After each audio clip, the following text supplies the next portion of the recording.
एक समय की बात है, महात्मा बुद्ध अपने शिष्यों के साथ मगध आए हुए थे। वहाँ एक चौंदोसा नाम का मोची गांव के बाहर अपनी कुटिया बनाकर रहता था। उसके परिवार में उसकी पत्नी और 4 बच्चे रहा करते थे। चौंदोसा की कुटिया के बाहर एक बड़ा सा तालाब था जिसमें बरसात का पानी जमा हुआ करता था। चौंदोसा सवेरे उठकर जब तालाब पर गया तो उसे एक कमल का पुष्प दिखाई दिया जो दिव्य था। चौंदोसा ने अपनी पत्नी फुलोरी को उस पुष्प के बारे में बताया। फुलोरी शांत स्वभाव की थी और पतिव्रता थी।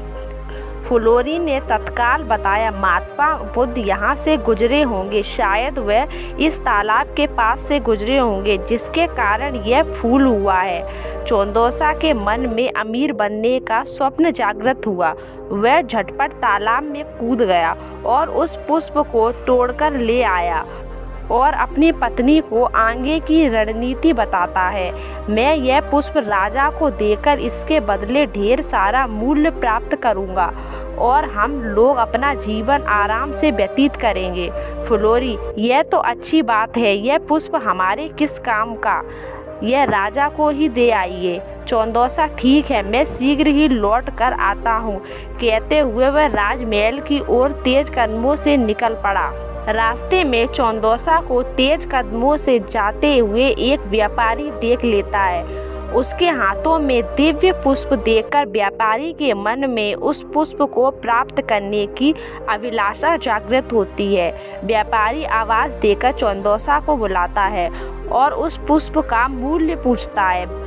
व्यापारी उस पुष्प का मूल्य 2 स्वर्ण मुद्रा देने को तैयार हो जाता है, किंतु अंत समय में चौंदोसा यह सोचता है, व्यापारी जब इस पुष्प का मूल्य 2 स्वर्ण मुद्रा दे रहा है तो राजा अवश्य ही इससे अधिक मूल्य देंगे। व्यापारी को ना करते हुए वह राजमहल की ओर दौड़ता है। रास्ते में राजा रत्नेश आते दिखाई देते हैं। चौंदोसा ने उस पुष्प को राजा को दिखाया। राजा उस पुष्प का मूल्य 5 स्वर्ण मुद्रा देने को शीघ्र तैयार हो जाते हैं। चौंदोसा सोच में पड़ गया कि इस पुष्पों में ऐसी क्या खास बात है जो व्यापारी और राजा इसकी प्राप्ति करना चाहते हैं और मेरे पास यह पुष्प है जिसका मैं प्रयोग या मूल्य नहीं जानता। यह कितना मूल्यवान है इसकी समझ मुझे नहीं है। एकाएक चौंदोसा के दिमाग में बिजली सी क्रोंद आती है। वह राजा को भी ना करते हुए वह पुष्प महात्मा बुद्ध के शरण में जाता है।